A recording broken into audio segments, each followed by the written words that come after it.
আসসালামু আলাইকুম। আশা করছি সবাই আল্লাহর অশেষ রহমতে ভালো আছেন।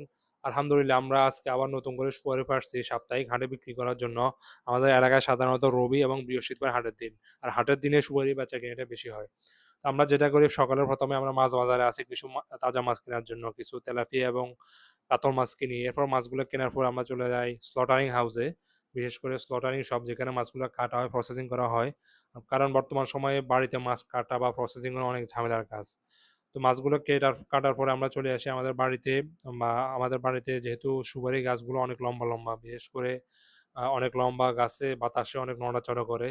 ছেলেরা উঠতে পারে না সুপারি পাড়ার জন্য। তো আমি যেটা করি একটা হ্যাংলা পাতলা ছেলেকে বেছে নিই সুপারি পাড়ার জন্য যে আমাদের ইটের ভাটায় কাজ করে। তার নাম হচ্ছে আবিদ। সে সাধারণত আমাদের ওখানে গাড়িতে হেল্পারই কাজ করে। তো তাকে দিয়ে সুপারিগুলো ফাড়াই।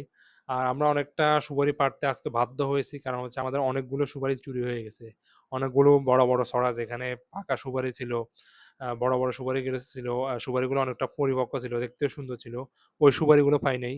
আজকে আমাদের সুপারিগুলো সাইজে কিছুটা ছোট ছিল এবং অনেকগুলো কাঁচা ছিল। আর অনেকগুলো এমনটা ছোট ছিল যেটাকে আমাদের এলাকায় সিডা বলা হয়। ওগুলো সাধারণত বাজারে দাম পাওয়া যায় না। তারপর আমরা বাধ্য হয়ে অনেকটা বাধ্য হয়ে সুপারিগুলো পেড়ে ফেলি। এরপর হাটে আসি সুপারি বিক্রির জন্য। যদিও সুপারির দাম অত ভালো না। তারপরেও আলহামদুলিল্লাহ। ওকে বন্ধুরা সবাই আমাদের জন্য দোয়া করবেন যাতে আল্লাহ তাআলা আমাদের কাজে বরকত দান করেন।